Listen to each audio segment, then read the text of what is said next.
beginning, I just need to spam out everything, make everything public. That way we can get some more viewers. So hold on one second. What will I do that? And I am just going to do this real quick. This time I'm getting better, guys. So I actually typed up everything ahead of time, um, which is good, which is very, very good. So I am just going to go paste that. And now I need to go to YouTube, get the link for this amazing video.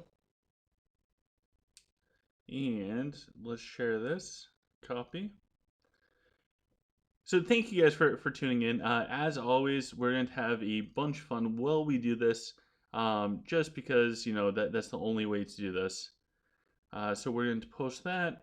All right, we are now on Facebook, which is awesome.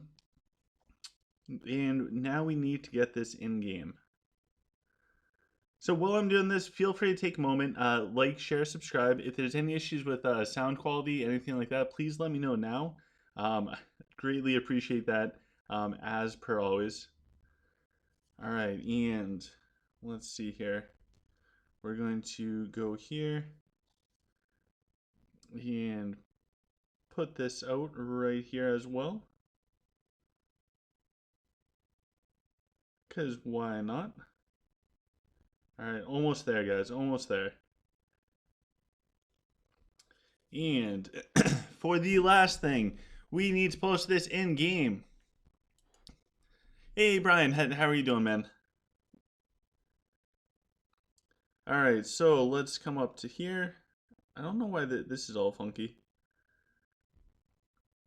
And let's post this in game. I think I can get rid of that now. All right, cool. All right, so just going to get this out there, and then we will get started. And paste that out. Get that, cut, send. Then we're going to do this, just like that. Oh no.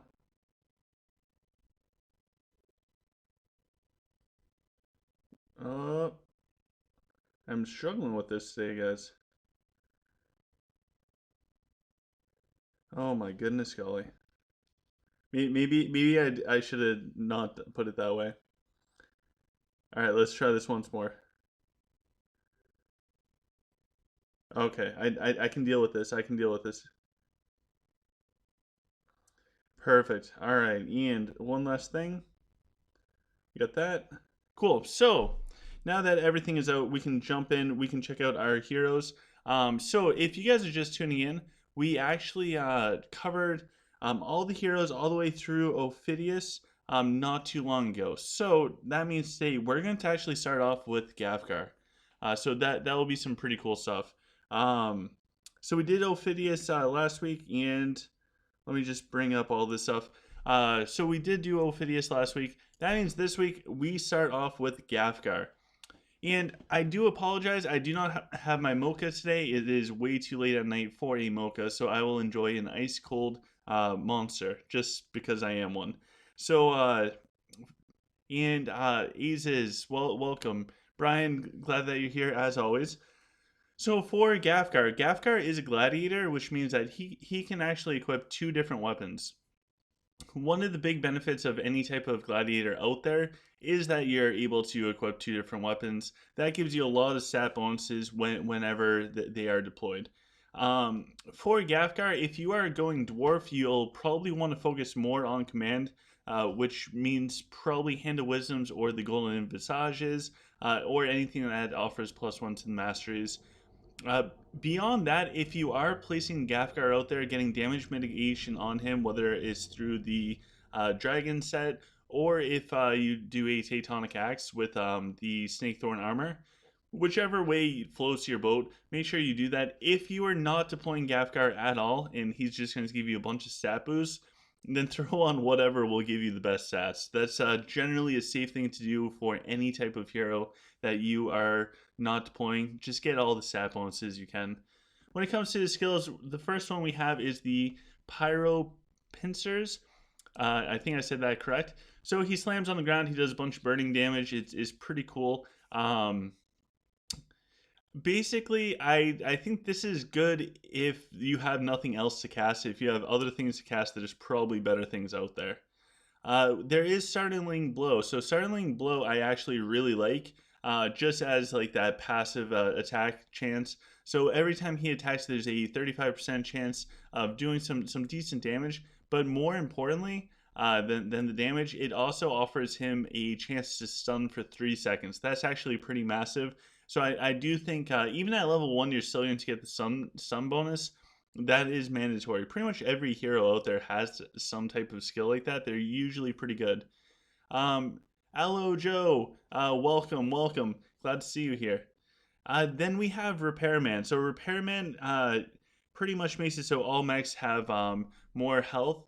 This is a pretty standard type of mastery. Anytime you have a mastery, if you are deploying those troops, make sure you have it maxed out. So if you're going with mechs and you're a dwarf, then make sure you have maxed out repairmen. If you're borrowing mechs for the void or something, make sure you also have maxed out repairmen.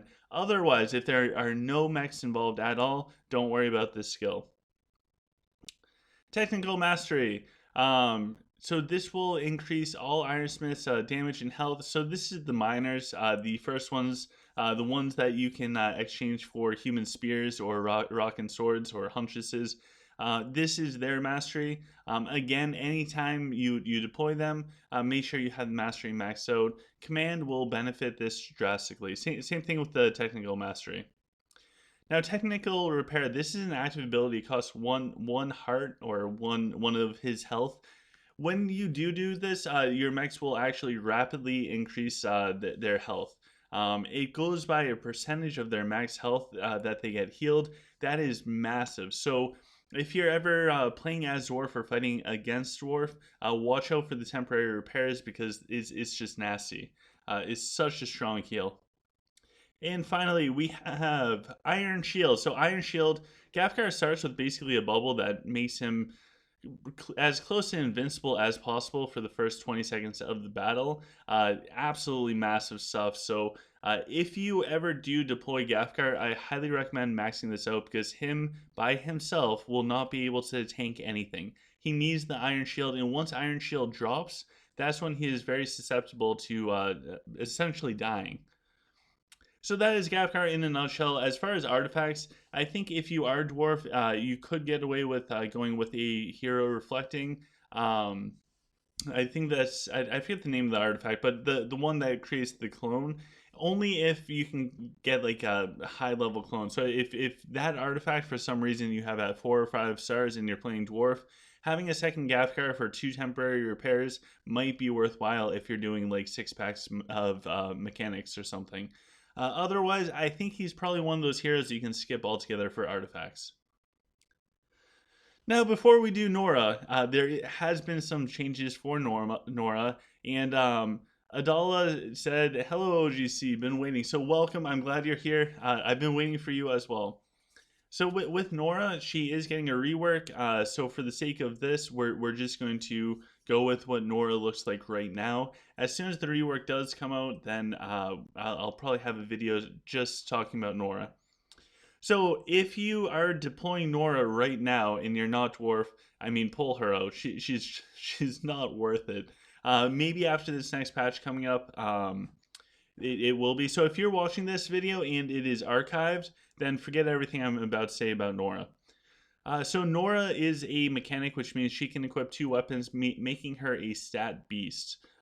Just like Rufio, just like Gaffgar that we just went over, pretty much put on whatever you want to get the most amount of stats. However, if you are playing Dwarf and you are using blasters, which I think they're like the rocket people now. I can't keep up with all the name changes, although they did it like 6 months ago. Then it is worthwhile to get some command on her, simply because the command will boost up the rockets. However, if you are sieging, I highly recommend putting her out with the full siege set. It will give her, it will give all of your troops 5 extra seconds while sieging. You can also throw on the gear wheel gravel to make your siege weapons go faster.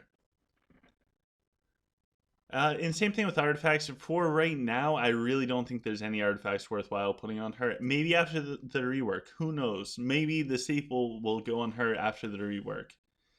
And hello, Manojo. Sorry, I'm gonna butcher all your guys' names. Nice to see you here. I'm glad you're here. So currently, for her skills, there is Firebomb. Firebomb will shoot out like a little circle AOE. It puts things on fire. Honestly, I do find this useful when I do walls because you can get more procs for your dire turtles because you can actually cast this skill twice. So that portion of everything I actually do like. As far as the actual skill doing anything useful, it doesn't at all. Maybe at super low levels it's good, but as soon as you're like beyond castle level like 10 or 20, it's no longer very good. Rocket Mastery. Anytime that you deploy any troop that has mastery bonus, make sure that you have that mastery bonus fully maxed out. So this looks like for the rockets or the blasters, if you are deploying them, make sure you have this mastery maxed out. And just like with all masteries, you'll want to load up command on that hero. And Kevin said in PvP, I can't win in Might. They just don't have Jack. Shall I go for Stamina and Command? Sure. If your general opponents are really focusing on one type of stat and you're losing that consistently, you're probably better off just conceding that stat and winning in the other ones. There's 4 stats you can win. If you can get 2, that's pretty solid. Next, excuse me, we have Tag Attack. So Nora marks place on the battlefield, directing friendly people to attack it. This can be pretty good if there is a certain spot that you want to take out. The blasters will attack it. I feel like okay, we didn't miss any. Air cannon. So this skill is actually gonna stick around after the full rework. And this will actually apply weakening armor with the rework. For right now, it does very little damage. Sometimes you might be able to like take out some warlocks in the back or something, but for now it's mostly just all about that 3-second stun. However, again, I don't think anybody's deploying Nora for current day. November 23rd. I just don't think it's out there. Then we have Destructive Rage. So Destructive Rage, no matter what, it should always be maxed out. It's free 45 might. I don't think Nora is one of those heroes you'll want to prioritize right from the get-go, unless maybe you're dwarf and you're really relying on your blasters. So once you're able to have the luxury of getting Nora to 50, make sure this is maxed out. Even if she's like 40 or 45, keep it at 7 or 8. Always keep this one maxed out. Finally, we have faster reload. So Nora can use her Firebomb, Tag Attack, Air Cannon twice per battle, and it makes all of her active cooldowns reduced by 2 seconds. Pretty cool all around. Again, probably the biggest use I have for Nora is when I hit empty walls because I can do her Firebomb twice. And that just allows that 1 extra proc from the dire turtle, and you can equip the siege items onto her to extend the wall fights and also make your siege weapons attack faster. The alternative to that is placing Jackson. He's three energy each. It's just not efficient. So Nora does have her use. It's just not a super good one. So Brian asks, what's the best test for humans? I think if you win all 4, you'll be in good shape. For humans, I really like Might and Stamina. Unfortunately, right now, I can't win Might without making major sacrifices. So I'm going with Stamina and Command, but I do think Might and Stamina all around is best. And Kevin asks, thanks for the videos, keep on doing them. So he didn't ask anything, he made a statement. No problem, Kevin. I'm glad that you're here, and I plan on doing this for as long as I can. Alojo said, I have not watched OGC videos in a while, so I'm happy I'm back. I'm glad you're back too, man. We got a great community. All right, so here we go. This is a big ticket hero. Time for some monster. Thank you to the Patreons for making this possible. Ooh, it is not as good as Ice Mocha. All right, so Jax is a huge hero. I still love Jax. Maybe some of it's the nostalgia from back when he was like the hero. But anyways, I highly recommend focusing on Might for Jax. It will increase his damage and his crit rate.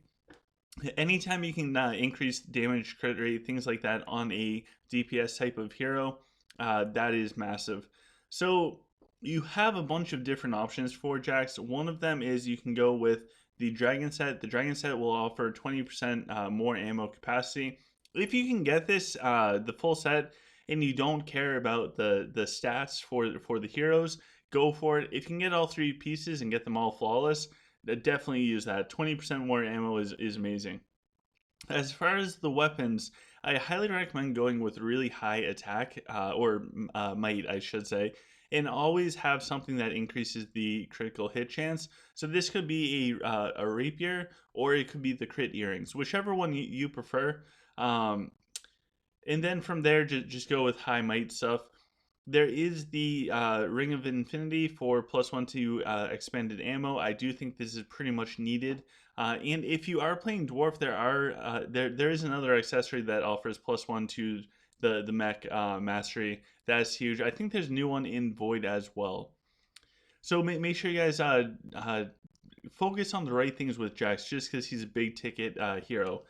As far as the accessories, I think there's a few different options. The new bow, the one that's currently equipped on the screen, will give him a longer attack range, which I think will help, especially when you're going up against things like, say, warlocks, where Jax tends to like run right up next to them, then get rooted down and becomes useless for a while. It will also help him to attack the dragons if you use the tag ability on dragons. Um, the staple is good on him. I still prefer the staple on Mako if it is 5-starred, and the other two, because he has a ton of options, is the edge. So the edge will actually really help him, especially if you don't plan on doing spray and pray at all. He'll get bonus attack speed boosts, so that stuff's pretty cool. The other one is a 4-star Blood Maw. So if you happen to have a Blood Maw artifact, that's the one that looks like the wolf thing, and it's at 4 stars. It will give Jax, I think it's 60% bonus damage to heroes. Basically, if his double charge ever goes off near any mages, he's pretty much going to take him out. It's huge. I really like that. So for abilities, before we do that, chat is blowing up, which is awesome. It is awesome. Thank you guys. So Allo Joe hasn't watched OGC videos in a while. I'm glad that they're back. Brian's excited for Lunella. Chaos is tips for being the ice dragon Labzeal. Can you elaborate on that? I don't know who Labzeal is. Gabriel's here. Hello OGC. Hello Gabriel. Nice to see you. And oh, Jiren's here. Hey, what's up, man? Nice to see you guys. So for Jack's abilities, the first one is completely useless.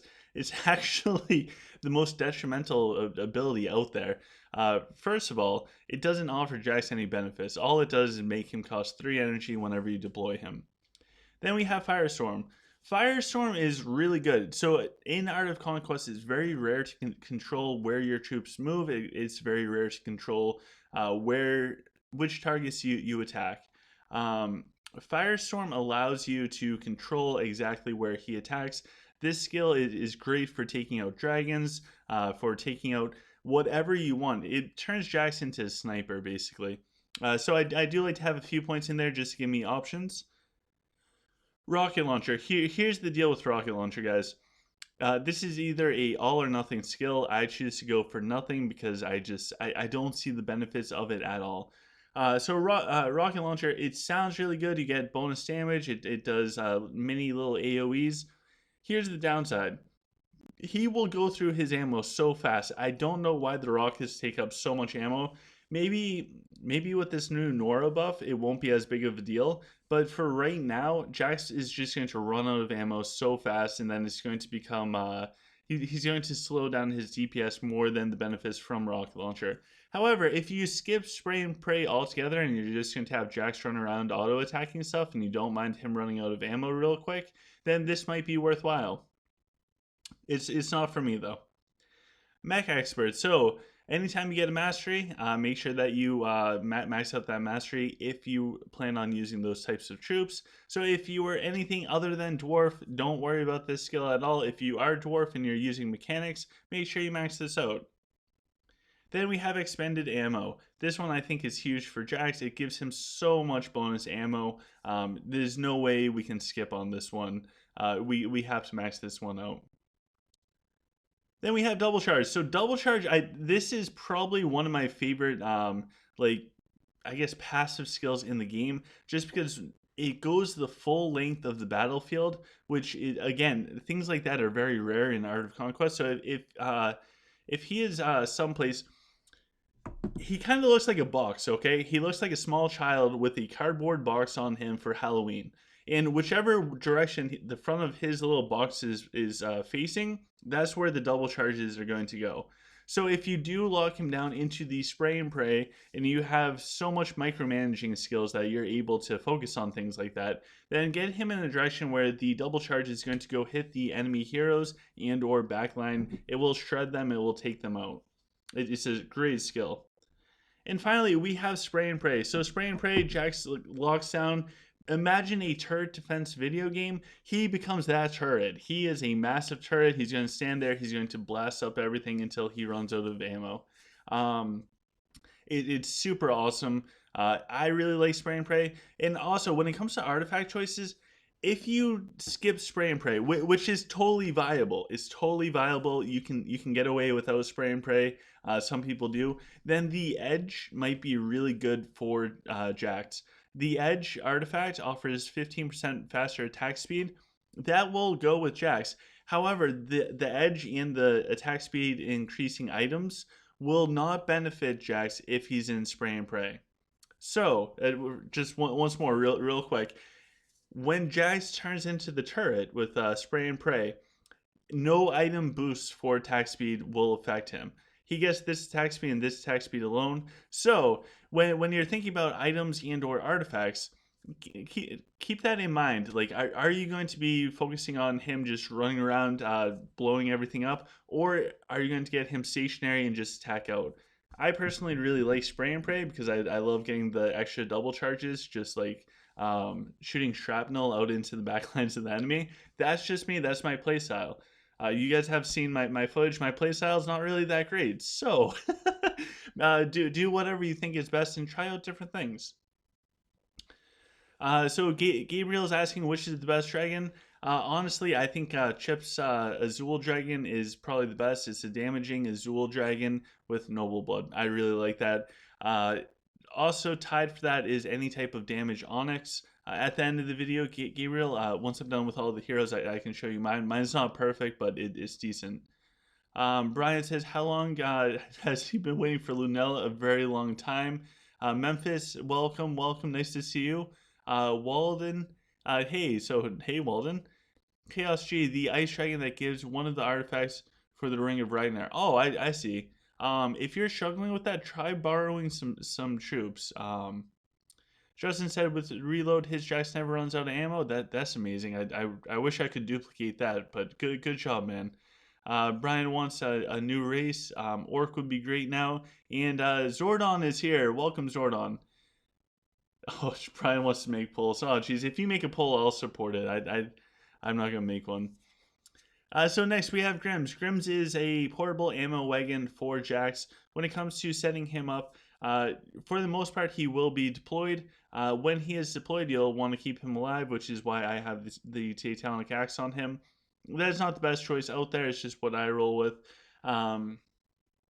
Gear him up trying to get whatever stats you're going for. However, when it does come to siege, putting on a grave wheel or a gear wheel grave will benefit you if you don't already have it on another hero, and make sure that you put on the +1 to siege mastery. Grims also has I think it's a blue trinket. It's just a normal rare, super common to get, and it offers +1 to reload. That's also a great item if you are having issues with Jax and ammo. For Grims, I don't think too many artifacts are great on him. The main artifacts, the ones that increase damage, give a second life, things like that, definitely don't put those on Grims. But if you have a like that healing circle thing or the cloning one, feel free to go with that. The troop cloning one, not the hero one, the troop cloning one. And if you do use Dwarf for Siege and you're using a bunch of the Dwarf Siege cannons that operate off of ammo, then having 2 Grims might actually help you out quite a bit for 2 reloads. When we look at the abilities, first and foremost, we have Suppressive Fire, which I don't know why mine's not max. I'm going to have to go back through this. This will do a bunch of like little shrapnel shots all at the beginning of the battle. It does like a mini burst. At low levels, it's not bad. At higher levels, it really doesn't do anything. But anytime you can get extra damage, I guess that's a good thing. Then we have Smoke Bomb. Smoke Bomb shoots out like it's a very small AoE circle. It will last for a few seconds. The higher level it gets, the longer it lasts. Oh, okay, so I take that back. It lasts 10 seconds. The higher level, it becomes the bigger the radius of the AoE, and it increases the evade of the troops on the inside. Then we have Tank Mastery. So again, anytime you have Mastery, if you're deploying those troops, make sure you max out the Mastery, and also equip Command to give that a big boost. Then we have Siege Mastery. So this one, guys, if you plan on doing walls or any type of sieging, make sure you have this maxed out. This will allow your catapults, ballistas, whatever type of siege you're using to do a lot more damage. It's super helpful. And also use that +1 item. Here we go, the juicy stuff. Ammo wagon. So it gives ammo users an additional 36% ammo capacity. There is a trinket that offers +1 to this. I think it brings it up to 40%. I could be wrong. This skill is amazing. If you play dwarfs and you have any type of troops out there that are ranged, since all dwarf troops that are ranged use ammo, this is crucial. You have to have it. Now, where this gets interesting is this will also benefit Nora and Jax. So I do recommend fully maxing this out because your Jax and Nora will be happy. The same thing with reload ammunitions. Oh wait, do I have that item on them? Ah, yes, the flawless glasses. The glasses offer +1 to that. Whoops. Getting ahead of myself there. So the reload with the Glidewind goggles, if you have this at 4 out of 4, you add on that helmet for 1 more. All of a sudden, as soon as you hit this button, all of your ammo users have full ammo. So this also will affect your heroes and your troops, just like the ammo wagon. So again, I think this is huge for Jax, especially if the battle gets longer. Anytime you're sieging, especially with Dwarf Siege or any Dwarf troops, this is just a staple skill. Very, very good skill. What's going on in the comments? There's a bunch. Lucky Wheel, probably beginning of December. I think that's when it was last year. Or maybe the middle. Not sure when it's coming. I need some more time to save up Linari for that. Okay, so Rockin'. What about Race for Highway? Oh, okay. So people are asking about races. Right now, pretty much every race is viable. Each one has its own specialty. I think humans are probably the best all-around race. I'm not saying they're the best for PvP, they're just the best all around. If you're on a war server, then definitely Lich. Lich, hands down, is the best for a action-packed war server because you don't have to use Troop Rush. Probably the only one that's not good for low levels or even mid levels is Sylph. Sylph just, it's a whale race. You'll see it in the top people in Duel Towers. Beyond that, it's not super viable. So Mako is probably one of my favorite heroes, especially since I got the Cyberpunk skin. So, pardon me just one moment. Who knew energy came in the can? For Mako is a attack speed, auto attack beast. His damage output is going to be insane pretty much no matter what. A few things to know with Mako. Number one, his auto attacks get increased by Yip's Tailwind. So if you place Yip on the battlefield for whatever reason, make sure Mako is in that line with the Tailwind. That will increase his damage. If you have 2 Yips, it does stack. I know I have a video that says double Tailwind does not stack. It was a sarcastic video. If you clicked on it and you watch more than the intro, you would know that. But double Tailwind does stack. Mako benefits from Tailwind. So since Mako is a attack speed beast, we're going to focus on increasing his attack speed. So the Swift Strike Dagger is a safe all-around dagger for him. You can go with the Claymore. The Claymore will be slightly more beneficial in my opinion, but it requires Mako to be getting hit. I don't know about you guys. I don't want my Mako to get hit, and I don't want to rely on my Mako getting hit to increase his damage. So I just go with the Swift Strike Dagger. When it comes to these, the helm, the weapon, in the armor set, there's nothing better than the dragon set right now. So the Clash of Fate set is not out if you're watching this in the archives. Right now, dragon set or go home. Um, and pretty much what this does is it increases his critical hit damage by 50%. The thing with Mako is he will have a 100% crit rate, so every one of his auto attacks will be a crit once your hero research gets up high enough. So this set literally just increases his damage overall by 50%. This set's amazing for Mako. When it comes to trinkets, definitely putting a Redeemer for +1 to Eagle Eye on him helps him out tremendously. And for the second one, honestly, you want to go with really high might stuff. Don't go with the Hand of Wisdom. Don't be a noob like me who's trying to win very specific sets. Go with high might. When it comes to the artifact, I think that there is probably two options. The option number one is the 5-star staple, and option number two is probably that new bow-looking artifact. I like the staple. I've been using it on Mako for a long time. I think the staple is a staple. Ooh, see what I did there? All right, so the staple is a staple for Mako. When it comes to Mako's abilities, Crack Shot. So this is his 1 out of 4 auto attack one. It deals a bunch of extra damage and it's an AoE. So beyond this skill, Mako really doesn't have any AoE. So this helps him out quite a bit. Killer Instinct. All right, so here's the deal with Killer Instinct.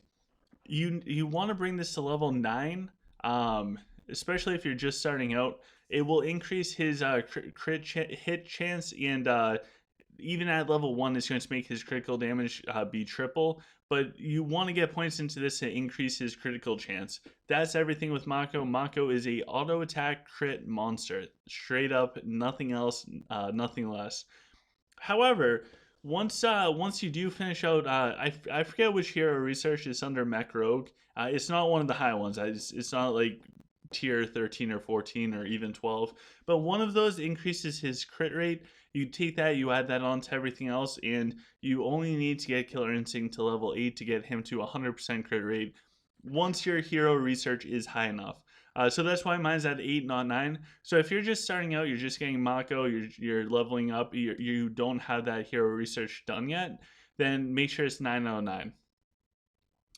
Crossbow Mastery. So, if you are any race other than Rockin', forget about this. If you are Rockin' and you only use Samurais because you're one of those people, then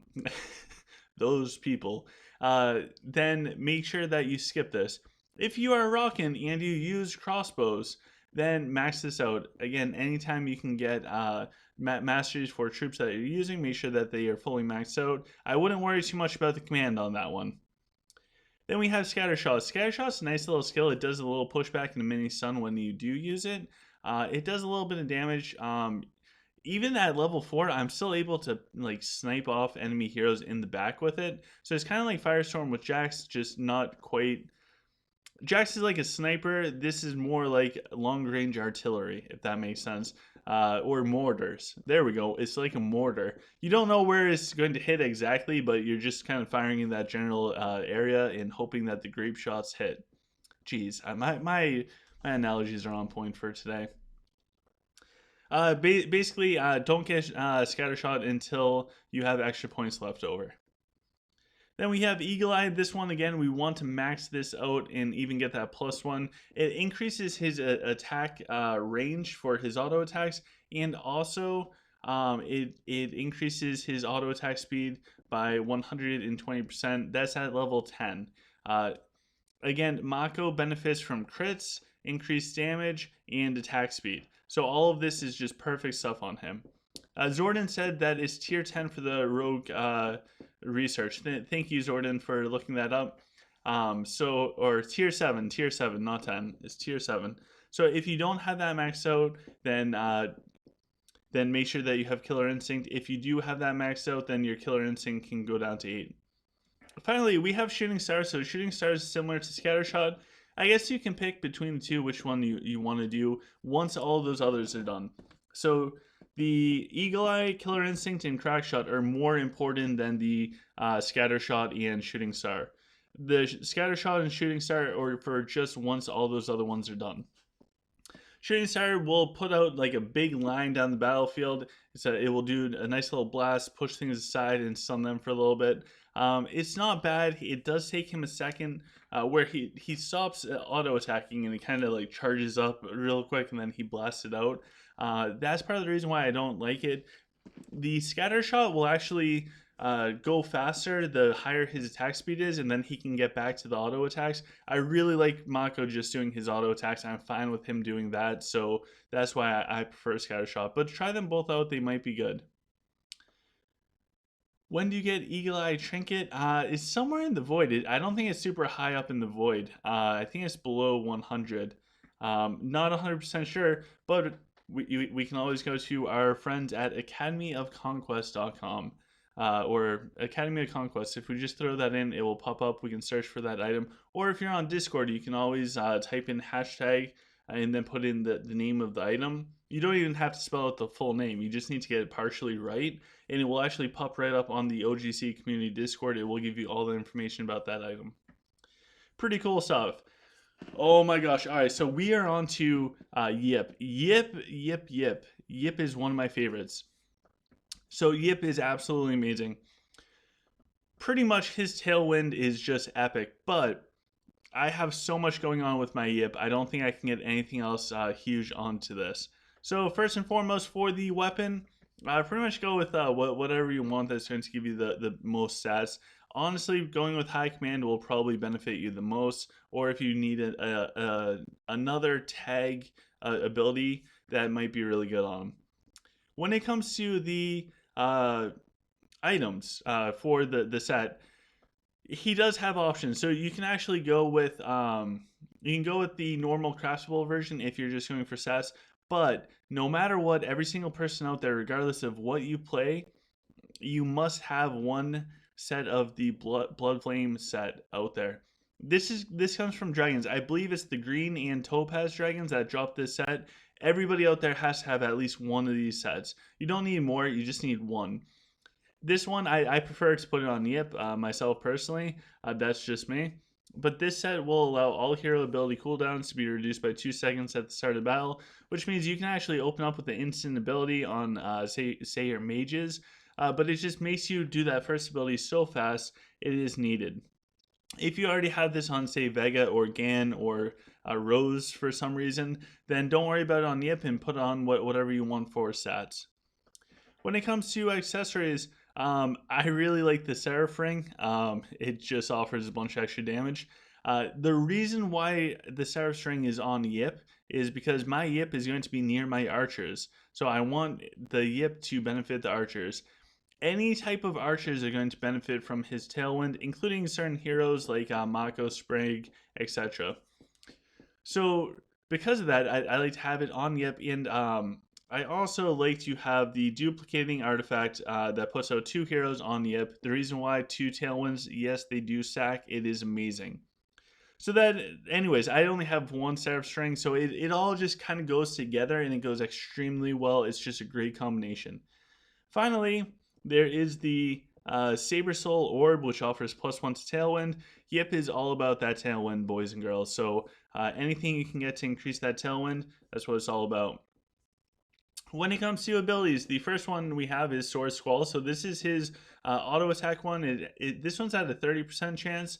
So one out of almost every 3 attacks, he'll actually hit the target. It's going to do bonus damage. It's pretty cool. It's nice.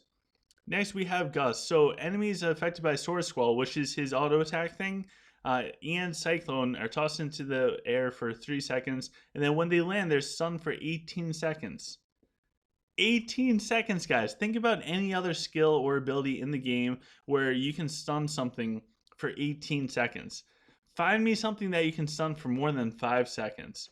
And Raxius doing 3 lanterns in a row does not count. one skill that does 18 seconds worth of stunning.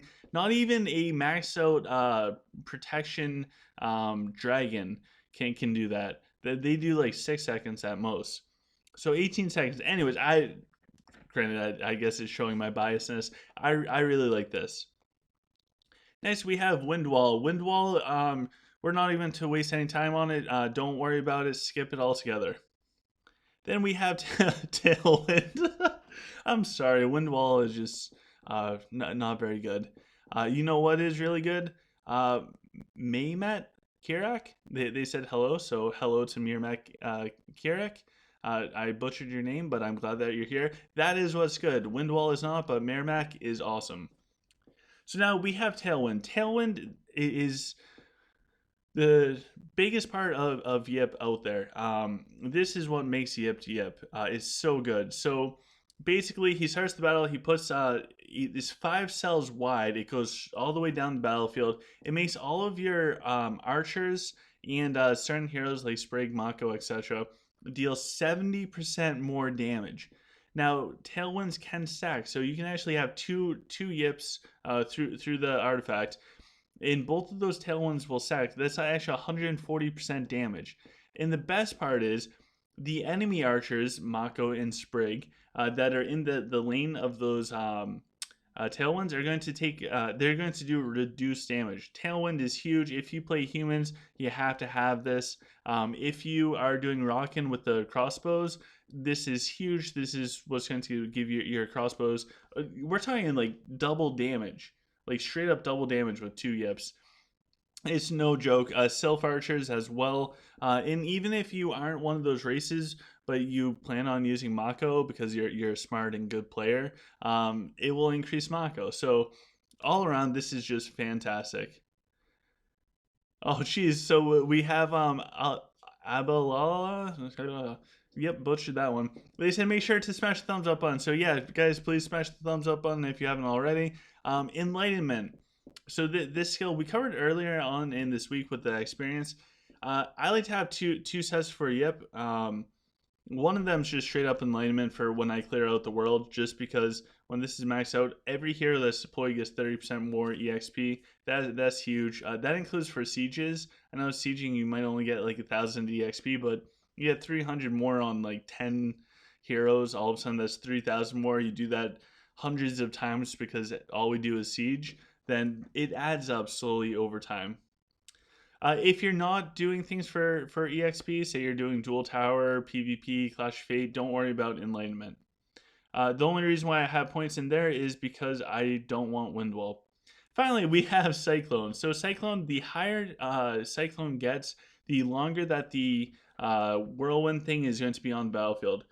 And it also does, it really doesn't do that much damage. So when this is maxed out, it lasts for 20 seconds. Remember, Gust goes with Cyclone. So that's 20 seconds of this tornado spinning around the battlefield, stunning everything for essentially 21 seconds total. It's pretty cool if you have the time to use it. You can't control it. That's probably one of the reasons why people don't use it more frequently. Since you can't control it, it's not reliable. But it's not a bad skill. I actually really like the skill. Next, we have Talk. Talk is awesome. As far as a weapon, honestly, you probably want to go for command type stuff for Talk. But put on whatever weapon you want. As far as the sets, feel free to go with whatever gives you the sets that you want. If you are using troops that have moral collapse, feel free to try out the Dragon set. The Dragon set also gives a significant amount of command, so you can't really go wrong with that. Oh, they're letting me know I missed my farmer awning. Farming honor. Geez, I could not speak about that. So that's funny that you bring up the farming honor. Yes, I turned down farming honor on walls to do this video. Don't tell Chan because she gave me a royal guard position and she'll be super mad. But those are my in-game sacrifices that I have to do in order to make this channel possible. Simply because I don't have enough time in the day to work, have a social life, work out, do everything I need to do. So the sacrifice for this channel is I give up my actual in-game time. But don't tell Chan because she'll be very mad. So As far as the sets, if you go with the dragon set for the general one, it's going to make whatever's around talk not have their moral cost for 20 seconds. I think that's pretty huge. It will help out, especially in the void if you're using spears, or it will help out your human archers for sure, sylph archers, etc. As far as trinkets, there are some good trinkets out there. I forget which ones they are. I forget if I even have any. But there's one that should offer +1 to prolific trance, and I think that there might be other ones out there that I'm missing. But anyways, let's hop into the skills. I'll put on my PvP one. So first we have divination. So Yip has yin and yang. Yin will make these skills slightly more powerful, and yang will make them even more powerful. The skills, what skills are they? We have Tranquility, Rain of Fire, Plasma Strike, Tailwind, Blizzard, Meteor Strike, and Earthquake. So all of these things are kind of like either hero abilities or basic dragon ones.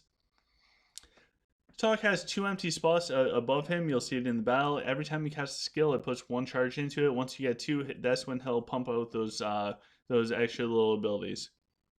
So clairvoyancy will increase the healing and damage of all of those spells that he puts out by 90% if it's maxed out. It's about 10% per level. And might and magic will increase the damage and healing efficiency, so that's where you get some of the stats. If you ever use a turtle, under any circumstances ever, make sure you have Turtle Mastery maxed out. It will just increase the health and attack. It's needed. This is why you would want to get the command onto Talk, because it will give a benefit to this mastery. Anytime that you do have a mastery available and you are deploying those troops, make sure that mastery is fully maxed out. Next, we have heavyweight.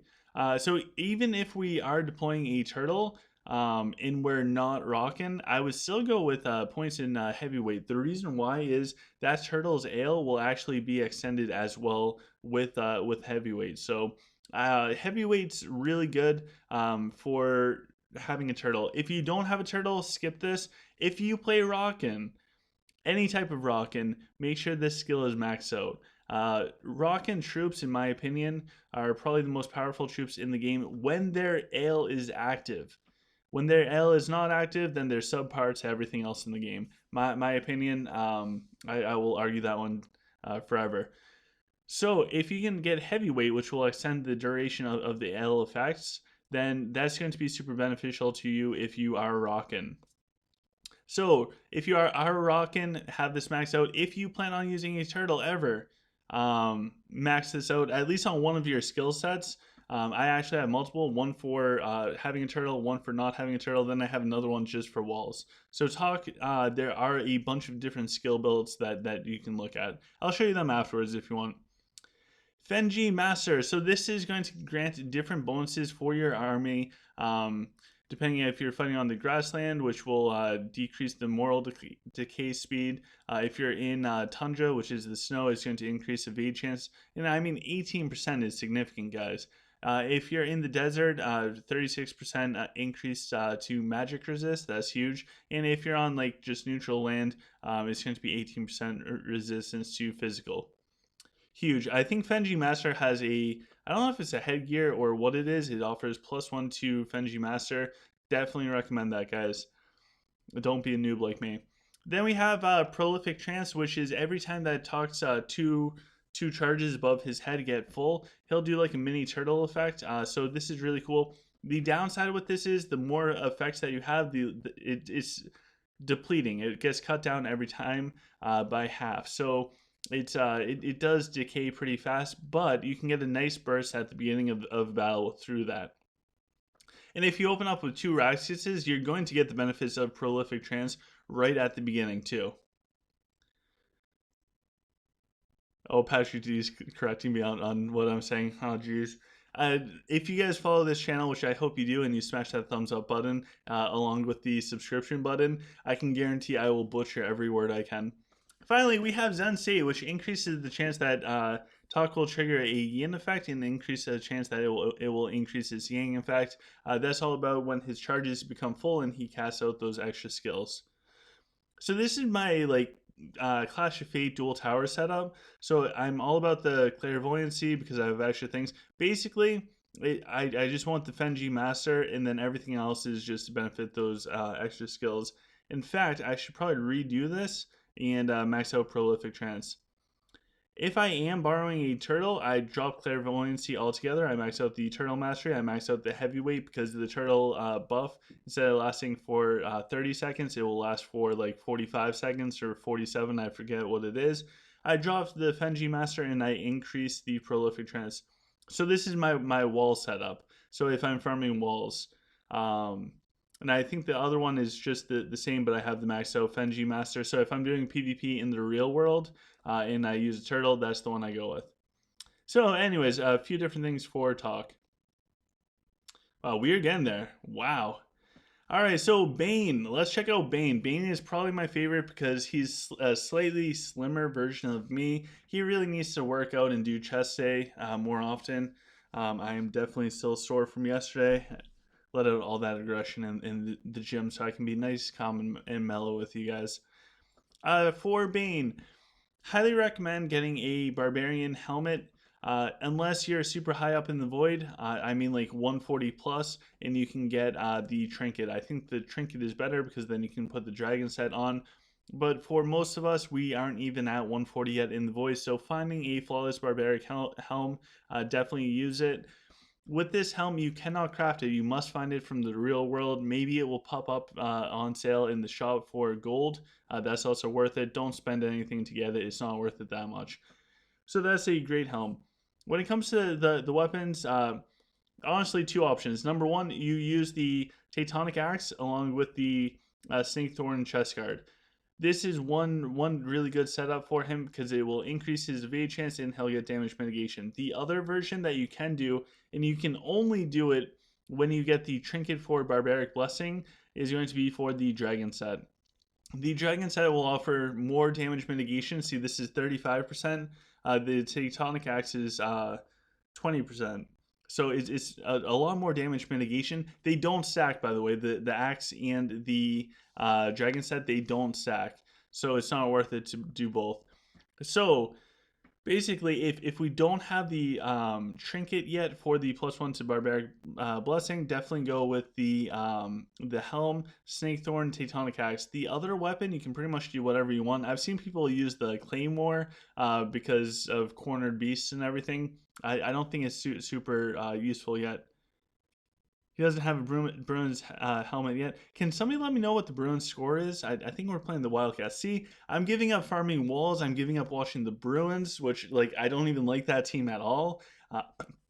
Just to be with you guys. I love you guys. So the next one, we have the trinket, the something of brutality. It offers +1 to provoke. We'll go over provoke more, but having +1 to this skill is just extremely vital in my opinion. And as far as the other trinket, honestly, since Bane is stacking up so much stamina as is, I think you might as well just continue with that trend. Look at that growth, by the way, 54 out of 54. Don't tell anybody my stat growth is that high. Anyways, oh, and last thing, artifacts. I think anything that benefits his tankiness will help him out. The Hellguard can be good on him. I think the main is absolutely the best thing for Bane, especially if the main is higher starred. The higher starred it is, the better it's going to be on Bane.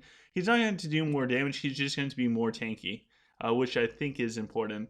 You can even go with the Edge. I don't know why you would, but you could go with the Edge and give him a second life. I don't think that's worth it, so I think the main is just fantastic on him.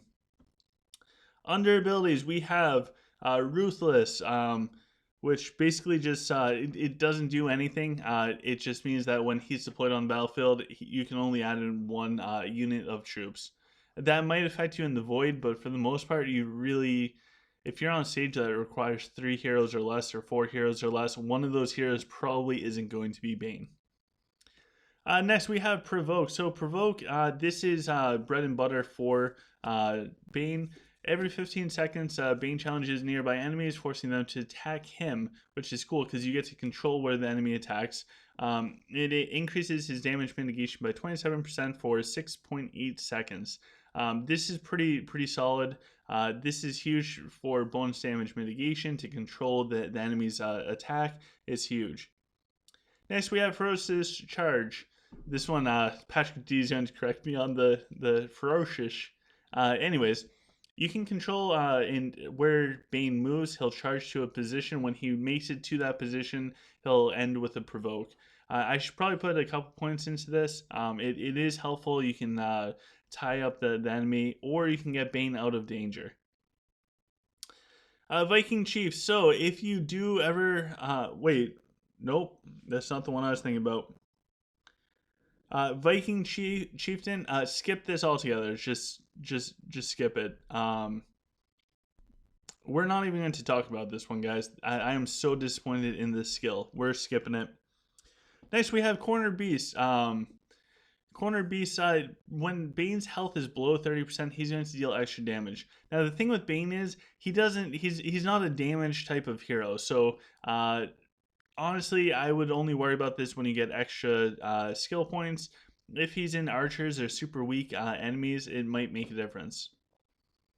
Spinning Axe. So whenever Bane gets attacked, there's a 25% chance that he will counter with a Spinning Axe that does a little bit of damage.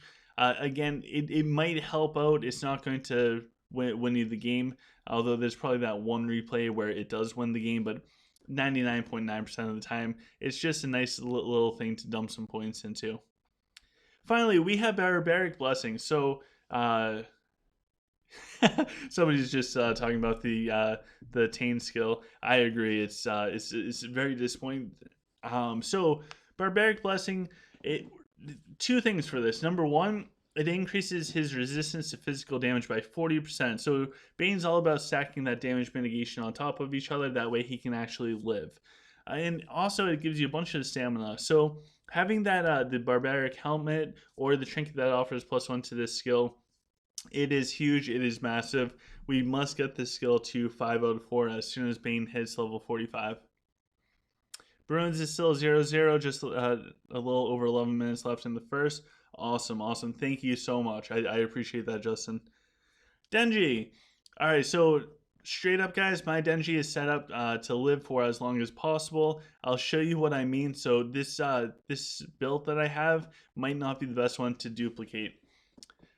Now, when it comes to the artifacts, before I get too far into this, if you happen to have a Blood Maw at 5 stars, then that might actually be best on Denji. However, mine is not that high because Dragon meta is way too important, and I'm not dumping a bunch of stuff into artifacts when it really needs to go into the Dragon. So that's why I have the edge on Denji. He does have a bunch of different options. I guess you could go with the main if you really wanted to. It's really not worth it. The edge is a decent backup because of it gives him the second life. The Blood Maw, it works well on him. Or I think it's Balrog that the Maw is best on. Anyways, I like the edge. It's good overall. So I really like the Claymore on Denji because Denji is going to get attacked, and he's going to get attacked a lot. So that's going to give him little bursts of more attack speed to do his spins. It just synchronizes so well.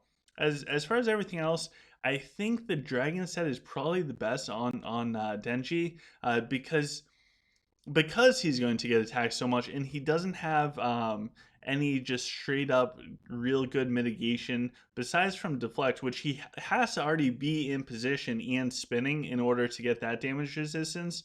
So he's very vulnerable until he kind of gets going. Once he gets his rhythm, he'll be okay. But we have to get him started. So I really feel like the 35% damage mitigation from the Dragon set will just help him with that. But if you guys have been following me, you kind of know my playstyle. I'm like the opposite of Toby. Toby's pretty much the most offensive person I've ever seen. I'm very defensive. So that's just me. As far as everything else, getting the Flawless Lucky Poach, this is a staple for Denji. It offers +1 to meat Dumpling, which is fantastic skill. And also the stats are fantastic. Like, those stats are insane. You had 10 might, 12 stamina, and 4 command. They're all useful stats. It's all good stuff. For the second one, go with whatever you want. I throw on the stamina because, again, I'm very defensive oriented, which does not work out in my favor. Under ability, so again, keep in mind I am super defensive. So if you guys are like skipping through everything and just going to screenshot and copy everything I'm doing, this might be one that you don't do. So first one, and I'll tell you why just right away. I lowered my physical physique. This is a skill that gives you pretty much free might. For PvP, I'm not worried about might at all right now. I'm fine conceding that every fight, so I skipped that out. And in return, I was able to max out Spinning Strike, which offers Denji more damage. Although having more might, I don't know the trade off exactly. But anyways, it offers him to do a spinning attack, deal more damage, and also increases the amount that weakening armor reduces or makes the enemies take more damage. Deflect. This is what will keep Denji alive for as long as possible, going up against archers. As long as he's spinning, every time he spins for the following 2 seconds, he'll take 75% reduced range damage. You have to have this if you want your Denji to survive at all. It is so important. So Spring Ale and Monk Mastery, these are rockin' specific. Even if you borrow a turtle and you're not rockin', I don't think they're worth it at all. But if you are rockin', then I'm sorry because I can't tell you how much to go for Spring Ale. It sounds really good. It sounds like it might be something that you want to max out if you are playing Rockin'. I don't know. I'm not a good Rockin' player. Just being honest with you guys. Maybe somebody in the comments below that plays Rockin' will let us know if it's worth it to max out Spring Ale. I'm sure it's worth a few points at least. Then we have Monk Mastery. Monk Mastery, just like any mastery, if we're deploying the troops, then have the mastery max out. It kind of goes hand in hand.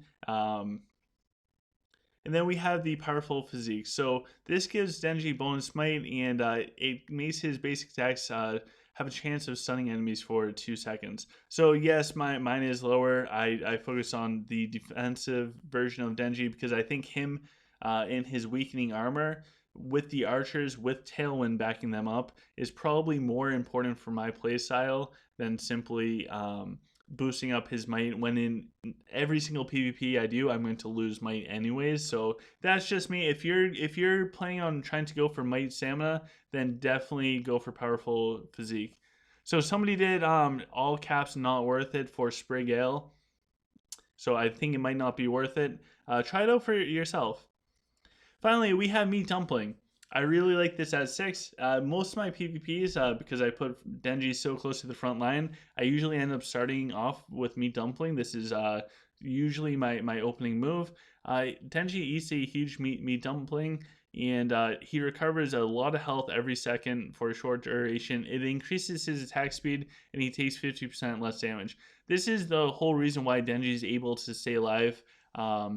This is what makes him actually a tank. And he's a fantastic tank, by the way, as long as he has Meat Dumpling. He's kind of like a Rockin', right? He is unbelievably strong and tanky as long as he has the ale, or in Denji's case, the Meat Dumpling. When he doesn't have it, very vulnerable. Yeah, so somebody's saying that their Denji's dying too fast. Placement in using Meat Dumpling as soon as possible. Alright, so off to the next hero. We have Balrog. So it's Balrog that I think benefits the most from the Blood Maw at 5 stars. Otherwise, you can go with the main or the Hellguard. The edge is not worth it on Denji. One of the big benefits from the edge is being able to get the resurrection. That resurrection will not stack with Balrog's own resurrection, so I don't think it's worth it. It's better on another hero. So you have a bunch of different options with Denji. Excuse me. One of them is you can go. The first thing I would prioritize on any tank is figuring out their damage reduction. You can go with a Teutonic Axe, and then you can go with the Snakethorn Chest Guard. That's option number 1. Those two go very well together. It increases his evade chance, which is super useful, by the way. And then you also get the damage mitigation from the Teutonic Axe. The other option is, if I can find it, is you can go straight up with the dragon set for max out damage mitigation. I think that is I think that's pretty massive. It just gives 35% damage mitigation. All of that is super useful. Then Denji actually has another option. You can go with the Clash of Fate set. I've seen this work. I've seen other people do it much better than me. I'm just kind of trying it out because why not? And same thing for Denji. You can go with the Clash of Fate set on Denji. It works. It's just not preferred for me. So this will just make it so if the battle happens to go on for a long time, Balrog will do slightly more damage and attack slightly faster. Typically, my Balrog gets to live for a long period of time. Tomorrow, the Clash of Fate video will be out, so let me know tomorrow if you like it. There's 2 artifacts. Each one is or actually, there's 1 artifact that offers +1 to Indomitable Spirit. This is a must-have for Balrog. Once you're able to get that in the Void, I think that's between 120 and 140. I could be wrong. And then I also do like to have the Hex Skull girdle on him, just because he's usually going to be deep inside the enemies and or living for a long period of time. So because of that, especially if the fight gets dragged out, I want to reduce the enemy's healing efficiency. So Lord says Spring Ale is not bad for a while, as mine currently heals 8,000 health in 5 seconds, so it gives some survivability. So I guess that there's some different opinions on Sprague Ale for Denji. I highly recommend in all of this stuff. Just because you see it on YouTube or just because I say it or it's on another channel or whatever, try it out for yourself. Do your own testing when you have time, and hopefully you do have time to try out different things. That's everything. So for Balrog skills, number 1, we have the Ancestral Totem. Again, just like Jax or any of the others, this doesn't really do anything good. It just makes him cost more energy. Next, we have Reverend. So Reverend makes so whenever Balrog attacks, there's a 17.5% chance that his totem will summon a wrathful thing to lash out at the enemies, dealing some damage and stunning them. It's pretty cool. If it hits the enemy troops, it increases their mortal collapse speed. I think that this is a good skill. I think that and Shockwave both work out very well. Whichever ones you put the main stats into or skill points into, it's kind of up to you. You can both of them should have at least 1. However you want to prioritize them is however you want to prioritize them. They're just auto attack beneficial skills. I'm getting tongue tied. So what the Shockwave does is it does some damage, reduces the enemy's accuracy by 17% for 3 seconds. That goes up about 1% for each skill. So I think that's pretty good. Overall is the first thing that I really would focus on. Overall, in Indomitable Spirit, every time you do Denji or you reset his skills or make a new skills tab, overall is just so powerful. It will make all the enemies have 9.5% slower attack and deal less damage. Doesn't affect massive and large units, that's okay, but it's super good versus everything else. Most damaging units from the enemies are going to be like medium or small, if there are small units in the game. That's like your human archers, all of the backline stuff, except for Shroom Lords and Spiders, I guess. So I still really like overall. Juro Alex said hello OGC, and hello Alex, nice to see you here, man. Now the other skill that no matter what should always be maxed out for Balrog is Indomitable Spirit, and for every 2% drop, so this is at level 10, so this is with the +1 trinket and it being maxed out. For every 2% drop in health Balrog has, he gains 1.8% damage mitigation. If Balrog is defeated with his totem spirits in full energy, he'll be resurrected. He can only be resurrected once per battle. That's a lot for 1 skill. This gives him a resurrection with a decent amount of health. Although with level 60 hero now is not that much. And the lower his health goes, the more damage mitigation he's going to build up. So that with the Snakethorn armor, for example, with the Gladiator research, he becomes really hard to kill the lower his health goes. And if you can get him some form of health regain, all of a sudden he can like teeter-totter and stay alive with his health below 25% very well if you're set up properly. Next, we have Totem Curse. So, enemies struck by Balrog's totems have a 25% chance of being cursed for 3 seconds. They take damage per second. Pretty cool stuff. If his totems are full, they'll take more damage. That will offer him some damage. And finally, we have Primal Fury. If we hit this for a period of time, he will increase his attack speed. I put a couple extra points into this just because I do have the Clash of Fate set on him, and I think it's pretty cool. Oh, Zordon said it's Sage 111 for the wand. Thank you. So the wand, this one right here, the shamanic wand for Belrog, Void Sage 111 for it. 111. Thank you, Zordon, so much. That's awesome, man. So Primal Fury, it's one of those skills. You might as well put 1 point into it because if the battle gets really drawn out towards the end, you're not going to be able to cast anything else, and at least you can hit that skill for Balrog. That's how I feel. Next, we have Fenriz. I should really redo my Fenriz sometime. But for right now, I have the Tectonic Axe on him. Not sure why, but it is. It's probably there for stats. Yes, it's definitely there for stats. You can put on whatever you want for the basic weapon. I do. If there is one item that really stands out, I do like the Wolf Wraith mask. The stats on it are great. In fact, if you're queuing up for your gold supply, the the Wolf Wrath mask. All these words are just like tongue twisters. Anyways, this helmet, it's worthwhile to make at least one of them for all of your heroes for when you're queuing up for gold cap to max them out. It's a great helmet for that. But even for PvP, the stats are pretty good. Offers +1 to Bloodthirst. For the accessories, I forget if there's any specific ones for Fenriz, but if you're going with the direwolf form, then getting damage mitigation and extra might onto Fenriz will be super beneficial for him. If you're just going to have his wolves do all the work and you're skipping direwolf form, which we'll kind of talk about that once we get into the skills, then I would just put on whatever you want for different stats. As far as the accessories, what I found actually super useful was having at least a 2-star Blood Maws artifact, and if you put that on Fenriz and you're struggling in the Dragon Abyss, he'll turn into an unbelievable tank in the direwolf form. He's wild with it. But otherwise, put on whatever you would like. I like those, like this Origin Stone.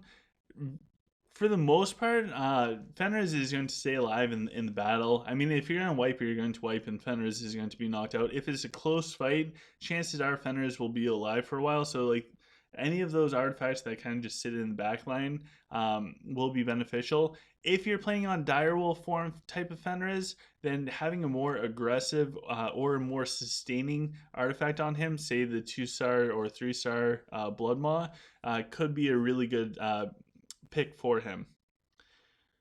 Whoops. When it comes to the abilities, the first one is we have Wolfpack. So again, this one doesn't really do anything. I forget when Lilith started doing that. They started adding all these first skills that just don't do anything. But anyways, when you place him, it won't help out your increasing how many units you can place on the battlefield. So really, that only affects you in the void. So because of that, very rarely will you use Fenriz for the 3 or 4 heroes or less stages in the void. So just keep that in mind with Fenriz. So if a wolf dies, Fenriz loses a little bit of health. The wolf scale with Fenriz's level. His might increases the damage, stamina increases the health, all that fun stuff. If he's in the direwolf form, he won't summon more wolves. If he's in regular human form, every time a wolf dies, he'll lose a chunk of health and then summon another one. Hopefully that summed that up. So first and foremost, we have Maw. Maw straight up adds on bonus damage to the wolves and or direwolf. So I think this is pretty solid because it's just a straight up bonus damage increase. Next is Bloodthirst. So, actually, wait, did I get that right? Oh, and this adds on that damage with a mini AoE. That's the reason why I did it. Alright, so it increases damage for wolves and direwolves, but it also gives them a little bit of AoE damage. So if those wolves do make it into the backline up against warlocks or archers, that's what's going to help drop that unit faster because they're doing little AoEs to everything. That's why I maxed out the Maw. Jeez, I knew I did for some reason. Next we have Bloodthirst. So the basic attacks of wolves and direwolves do bonus damage and regenerate health. So this offers a little bit of life steal. It's not bad. Definitely worth a couple points. Then we have Thick Hide. Here's the deal with Thick Hide. You have choices. So Fenriz is very customizable. I don't think there's a one size fits all with him. So you can go with Thick Hide, either high or low. Is no matter what, it's worth putting a few points into. If you go super high, all of a sudden your wolves are going to be super tanky. And if you go direwolf form, I do think that having high thick hide, wow, will be beneficial to keep Fenriz alive, since most things that will take him down do range damage. So I think that's super beneficial. The trade-off is wolves and direwolf will do slightly less damage. If you have like a 2 or 3 star blood maw on Fenriz, you might be able to go with lower levels of thick hide if you are going into the direwolf form. But only under that circumstance. Next, we have Feral Instinct. So this one's definitely worth maxing out because it increases the attack speed. The faster that they attack, the more AoE damage that they can put out. And when their health drops below 50%, that attack speed becomes doubled. So Justin's asking me about the Claw. No, I didn't make it. I need to. Thank you, Justin. Lupus Link. So whenever a wolf dies, Fenriz will give up less health to summon a new one, and it also increases the health of the wolves. So if you're playing on a straight up wolf Fenriz, pretty much you set Fenriz on the battlefield and you forget about him, you just have his wolves go out and do a bunch of stuff, then I do think it's worthwhile to max out Lupus Link. It will make the wolves more tanky, and it will also, he can put out more wolves. He'll be more sustainable. If you plan on Direwolf for Fenriz, you can probably sacrifice some in Lupus Link, because it only affects his wolves and not the Direwolf. So the last one is the Full Moon. So Fenriz will use 3 energy, which is a ton, but that's fine. And he'll turn into a Direwolf. It will give him health regeneration, increase his damage output. He'll be immune to pretty much all crowd control effects. He will not be able to summon any more wolves, and he'll prioritize on the backline.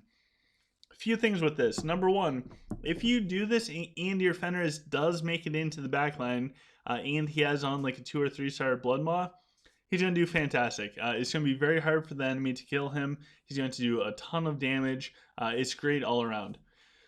Some of the cons with Direwolf form is, and unfortunately it seems like it happens to me but nobody else. I wish it happened to other people and not me.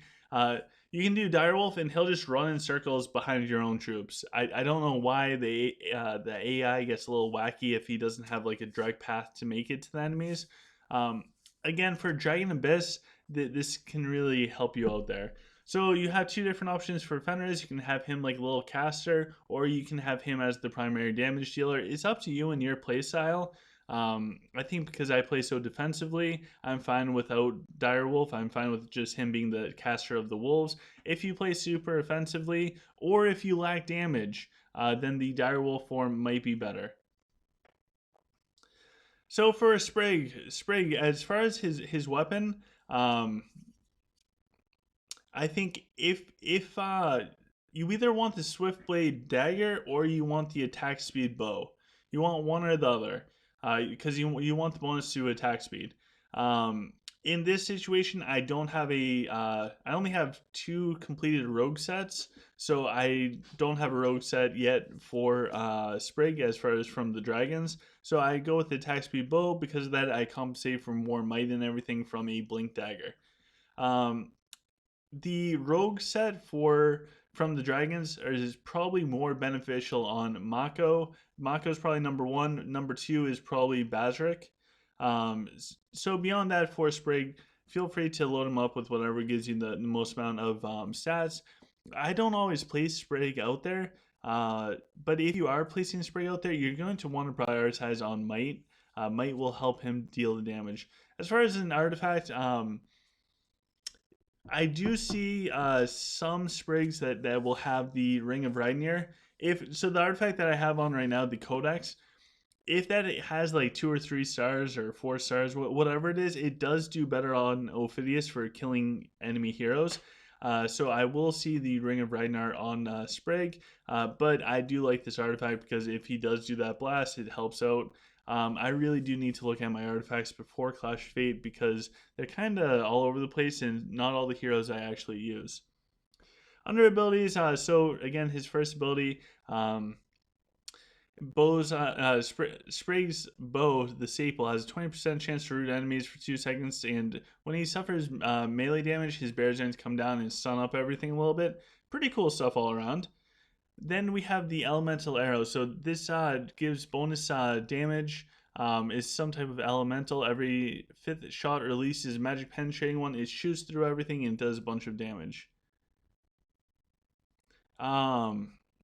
Next, we have the Forest Guard. So every time Sprague roosts an enemy with his bow, he summons a Guardian. So pretty much, I think it's a 20% chance with his auto attack. So every 5th attacker so far, he will root down an enemy, and then he'll summon the Forest Guard. The Forest Guards, I don't see them doing like a ton of damage, but anytime you can summon something essentially for free, it can be worthwhile. Bow Mastery. So this is for Sylvian archers specifically. So if you are using them, make sure you max this out. If you are not using them, forget about this skill. This only works with the Sylph archers. So just like all masteries, forget about it if you're not using those troops. Spirit Link. So this works well with the Watchers or the Sylph archers. So for every one of them on the battlefield, Sprague gets bonus damage. So again, if you plan on playing Sylph with the archers, feel free to get points into this skill. If you are not Sylph, forget about this skill altogether. Presence of Mind makes it so that this is like an amped up version of the human archer's rend. The more he auto attacks a single target, the more damage and faster attack speed he gets over time against that same target. This means for events like the Swamp or Divine Trial, things like that, this is a great skill. Same thing when you attack a garrison wall. It's all fantastic. This is really good versus big targets, so I do like this skill quite a bit. And finally, we have Aerostorm, which slightly underwhelming, but what it does is it puts out a circle AoE in the battlefield and it rains down arrows onto that area. I haven't tried it at 5 stars, but so far it is pretty underwhelming, but it's not bad. So this is I think this is a pretty decent build for a non-Sylph. If I was playing Sylph, I would definitely have the max out Bow Mastery, and I'd have points into the Spirit Link, especially for events. If you're Sylph, your spray can do a ton of damage in events because of the Spirit Link and because of Presence of Mind. So Robo is asking for a video on power leveling on new servers. I might be able to do that in the future. Probably not tonight. Lord says he wasn't here during the Yip portion, so there's a question. All right, let's do Lord's question. If Yip was the first blade master, why doesn't he boost blades? Really good question. Is that so under the lore, Yip is the first rock and blade master. Good catch, Lord. Good catch, Lord. So you know what? Yip does have the sword squell. So his blades have actually, because he's the first blade master ever, Yip's blades have morphed from a physical form into a metaphysical form where he controls the elements of wind. I don't know, Lord. That's the best I got. Hopefully that helps. And finally, we are on to the last hero. So for the last hero, do not do this setup as far as skills. When it comes to the weapon, I highly recommend going with the Claymore. In fact, I can switch that over now. I'll just go with this one. The Claymore is huge because Badgerik is going to be getting hit. The stats are much better than having the flawless Swift Blade Dagger. That's just me. Some people would still use the Swift Blade Dagger. I think the Claymore is just huge. When it comes to the sets, definitely go with the Dragon Rogue set. If you don't have the Dragon Rogue set yet on Mako, focus on putting it on Mako. Or if you only have one of these sets and you have to pick where to put it on Mako. Mako is very consistent. Badgerik for right now is not. When it comes to when it does come to him, once you get the second set, I definitely recommend putting it on him. Putting on crit earrings or some type of bonus crit onto Badgerik will benefit him quite a bit. He needs that crit bonus to get out all the extra damage. And when it comes to an artifact, here's a few different things that you guys can consider. The first one is the Edge. The Edge will give him 15% faster attack speed, and it will give him resurrection. That is...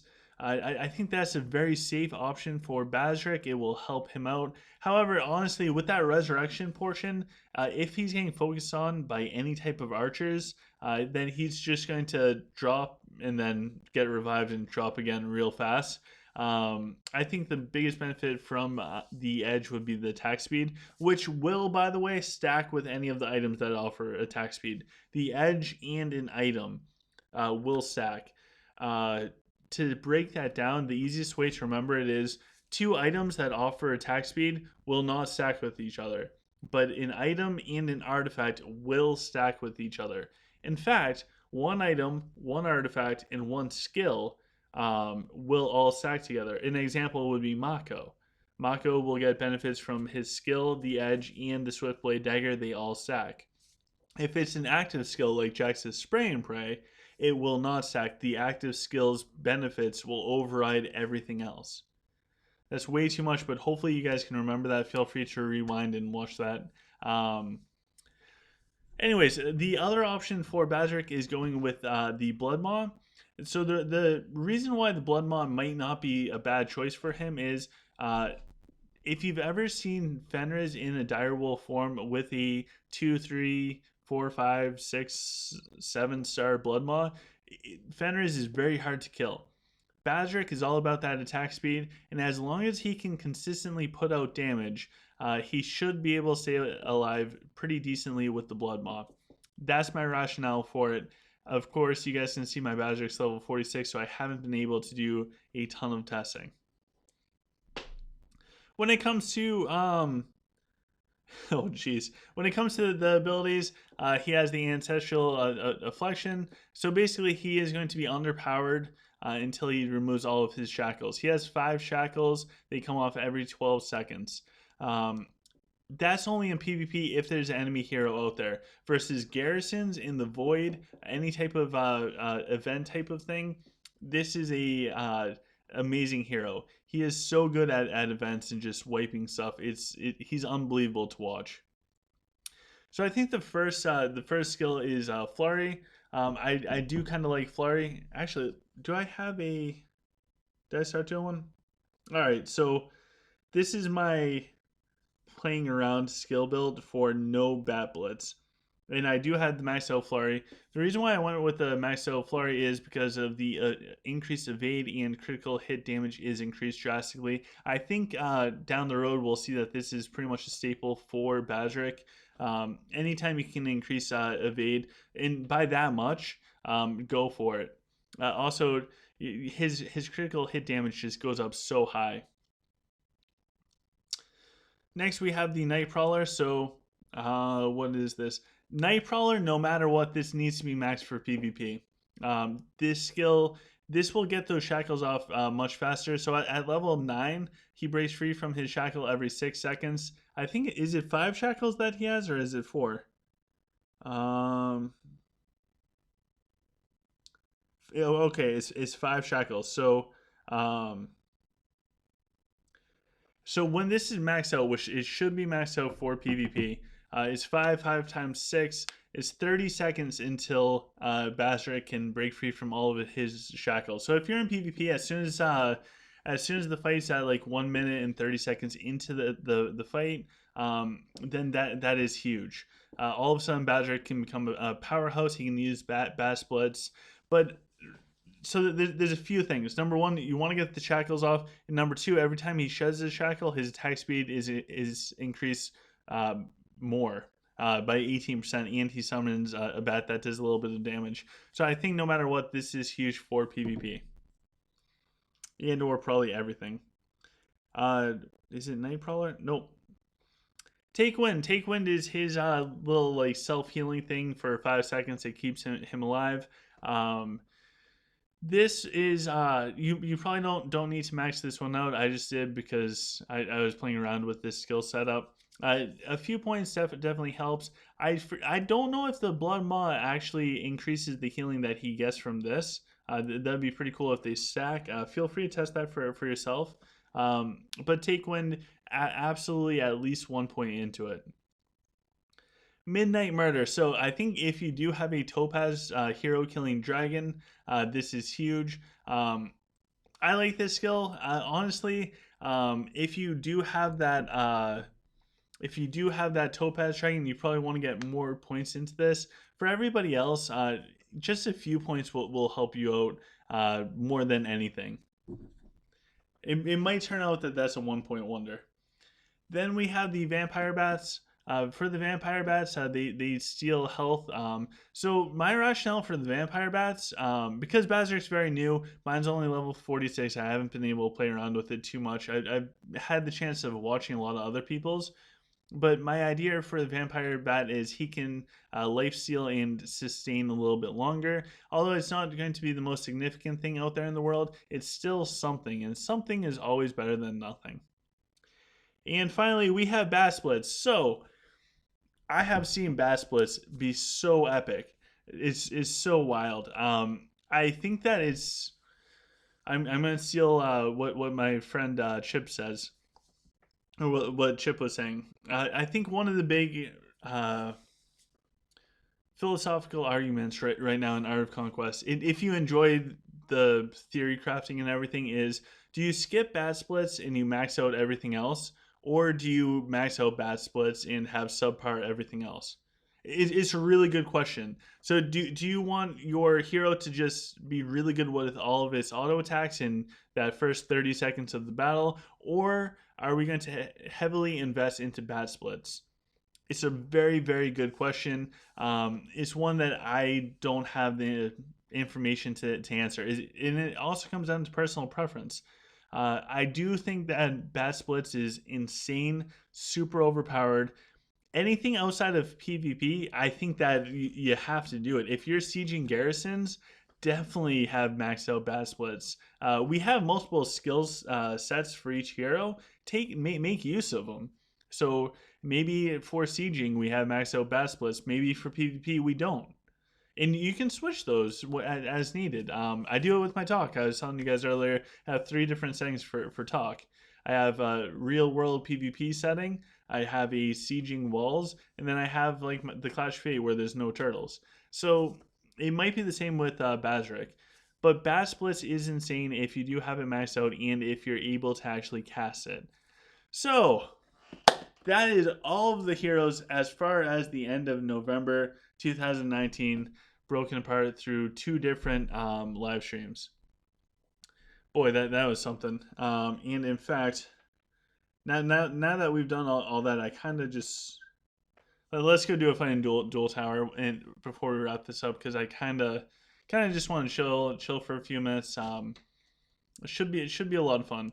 So let me know what you guys think in the comment sections. Did you enjoy this? Was this too much information all at once?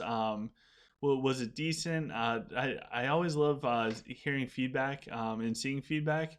And also, if you haven't already, please take a moment to like, share, subscribe if you have not already. All that stuff helps out this channel tremendously. So I figure we'll do one fight and then we'll go and move on to other things. I have Clash of Fate. It's actually coming up tonight. Usually it's in the mornings, so it's going to be tonight. So that will be interesting. It's actually the first one with Blood Moon that we've done, and it was at night. Oh, and I told somebody I showed them my dragon. All right, I'll show you my dragon after this fight. All right, let's try this out, boys and girls. Hopefully we got this. Wow, so Zordon made a really good point. If you guys can, I would definitely scroll down and check that out. I will in 1 minute, Zordon. All right, so start off. See, I like to start off with the Denji just to get everything rolling. Next thing that we're going to do is we're actually going to target their dragon because right now everything is all about the dragon meta. So unfortunately, I have to wait for Ophidius to be able to cast it. And actually, I don't even think I need her to do it. I'm just going to move Rufio in right on top of their dragon. Hopefully, Rufio is smart enough to hit their dragon, and it looks like he is. So that's a very good thing.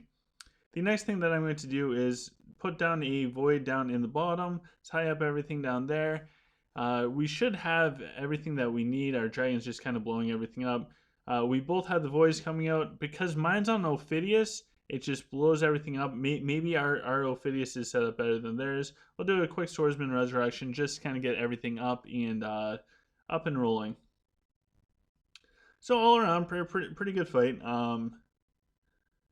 I have no complaints with it. There was a significant core power difference, so maybe we'll do one more. In Zordon said you can do Flurry, Take Wind, Vampire Bast, and use him to clear dungeons. Get average of 1 million EXP a day for him. Really good point. He's a pretty solid hero. So if we come in for my dragon, have a yellow skill. Man, sometimes you just get stuck with it. But I have the max arcane blessing, which increases his magic damage and reduces his cooldowns. We have the energy pulse, which just does damage. We have the 3 black holes to start the battle with, which is awesome. We have blessed ferocity, which will increase my archer's damage because I do have the +7 tempo for archers. We have blessed external void because every time something dies, it will summon up one of those. Blessed Fatal Blows, this actually increases the magic damage. Magic can crit. Imagine that. And then lastly, we have Blessed Magic Swell. I was so sad when I rolled this. It took over my hero bread. And under Dragonic, we do have maxed out Destruction. And with the Destruction, this last ability is what really makes those black holes strong. So it's pretty cool stuff overall. So let's go do one more. This person has a unique border. I haven't seen that type of border before. End of the first, Bruins down 0-1. All right, cool. Thank you, Justin, by the way. I'll have to keep an eye on it. So as it gets closer to the Bruins coming out, that's probably when I'm going to go. I can at least see the second period. I don't know if I'll get to watch the whole game because of Clash of Fate. I know, sacrifices. All right, so let's see where their dragon is. Their dragon's okay. So you guys know what we're going to do. We're going to do Denji into Ophidius, targeting the dragon. But I also want to get that guy out. Start off the Denji. Hopefully our Ophidius lives. They have a black hole down on our Ophidius. It looks like one of the dragon ones. Look at that black hole in the background. It just like wiped out that whole pack of archers. All right, and now we have the target lock onto their dragon. That will help us out. We're going to need to get a revive going pretty soon, unless we do a black hole. So I think we'll do a black hole there instead. And their dragon is down. Ours is still up. So we should be okay for this. Where is our variant? I can't see our variant super well. So we're going to risk it a little bit and go with our Jack Spray and Pray. I see our variant now. So our variant's bubble has popped. However, he still has the Cilantras. So I'm not like super worried with him. Not yet at least. And we just have our Jax going. I should have done the variant resurrection sooner because now they have a Rufio in our back line. Looks like they still have their Ophidius up, which is slightly annoying. So we're going to drop another sneak down on their Ophidius because there's nothing worse than having all of your heroes taken out towards the end of a fight, and then it just slows down the duration of everything. So we're going to duplicate some troops. We're going to duplicate the archers because I think that matters. Lord asks, is Noble Blood still good, or is Onyx just an overwhelming better dragon? Great question all around. I think right now it's between a damaging Azul dragon with Noble Blood and a damaging onyx. Which one's better? I think it is up to personal preference. I've seen Chip from the Bag of Chip channel, also Chip from Blood Moon, same person, same amazing person. He has both the onyx and the azul. He really likes the azul. I only have the onyx, which I love, by the way. Um, I don't think either one. I think they're different and they're both very good. I think they're tied for the best. Third's probably the Topaz Hero Killing, um, and that's probably tied with the Emerald Tranquility Heal Spam one. I think that's probably the tier list. So the Noble Blood is still really good, but the damaging dragons are just so powerful now. All right, sorry. I gotta get that guy out. So yeah, I think the Azul can be pretty good. It stings that the purple ones, the purple skills aren't as important as before. All right, so this guy has the Tranquility Dragon, or yeah, it's got to be. I can't imagine that it's a big damage dealing dragon. The aerial blast is always pretty huge, so if I can get the target down onto their dragon, I'll be happy with that. Looks like we're doing somewhat okay. Our dragon went way too far forwards. That's not good. We just gave up a huge moral boost for them. They took down our jacks. So we're going to do a early resurrection because we'll need it on this top section. But it does look like we are able to push through in that top area, which is absolutely huge for us. We're going to get the jacks going with the spray and pray. Both Ophidiuses did the black hole, so they're actually going to do some decent damage with their black hole. Hopefully we can kill off their Ophidius sooner rather than later. Although they're hitting their jacks, I did that ammo reload. That was a giant waste. Our Ophidius is almost down. Not good. So this person is making a really good comeback in this top section, and our Gan is not up high enough for that. So this person actually made a really good comeback because their top section was able to hold. We ran up so far, and their Ophidius snake in the background took us down.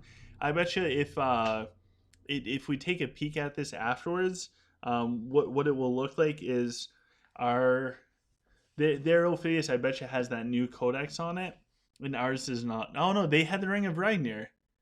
They had the Ring of Ragnir, so I wonder why their one snake dropped us so much. So TS, did you max your swords OGC? I have 13. Tier 14 is now maxed. Tier 13 is 4 days away. Oh, nice job, Alberto got it. Alberto's here. Oh my gosh, I'm glad Alberto's here. Oh yeah, I want to see that real quick to see why their Ophidius did what they did. Okay, so nothing too wild. I just did bad. So check your replays if you ever do have any questions about what happened in your fight. So I know I kept saying that this is gonna be my last one. This one for sure is going to be my last dual tower fight. Probably going to get destroyed. Where am I on the leaderboard? 24th. I need to get up higher. Jeez. I want the 4,000. I want to end the season as a master. I really do. I don't think I'll be able to. All right, so let's try the inverted PvP thing. I don't know who this person is. I don't think I've fought against them yet. So not 100% sure. So we will go with this. We have our Yip out there. Grims will die before the ammo reload. That's okay. The dragon's actually pretty well protected. It's in the back. We did win magic, so that's cool. Alright, so it looks like it's our power side versus their power side. They also have an Onyx. So it's going to come down to being whichever Onyx lives longer. Our Ophidius is stunned up. I couldn't even get a snake out, which means our Ophidius might drop before we can do anything. Alright. We got the snake out. Snake out is huge. That way Ophidius lives a little bit longer. And I targeted the wrong thing. My fat thumbs failed me. They failed me so hard. Oh my gosh. That is the worst. Does that ever happen to you guys? You guys go to target the dragon and all of a sudden you hit something near it? Like I'm so thrilled that I targeted the Packer Priest. Talking about useless. So we're gonna do an early resurrection just to keep everything up. Man, this horrible. This whole time the dragon's just been there. All right, so this bottom side is looking a little aggravating for us. We can't quite reach their Ophidius. Their Ophidius is now going to be on our Jackson second. Looking pretty rough, guys. All right, so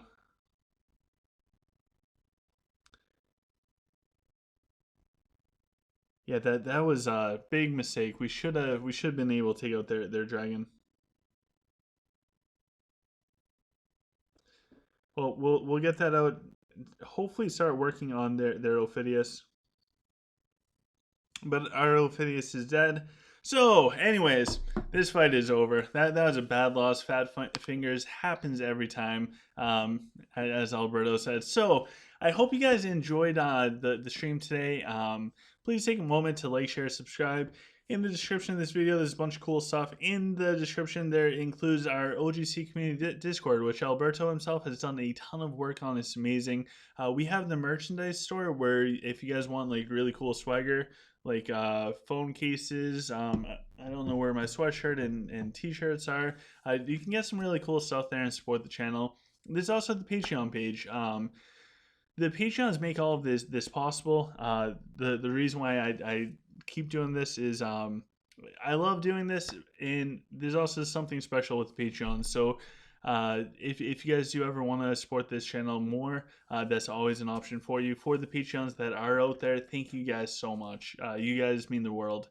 And also there is the I feel like there's one more thing. Nope, that's everything from the description of the video. Subscriptions really help, so make sure to do that. Turn on the bell notification. That way, anytime I live stream, it will pop up. But I hope going through all of the different heroes and getting a more updated thing helps out a little bit. And yeah, tomorrow we'll have Clash of Fate. Next week, I've completed a bunch more in the Void, so I have all those Void videos ready for you guys. So we will see them soon. So, guys, take care. Have a wonderful day, and I look forward to seeing you guys tomorrow.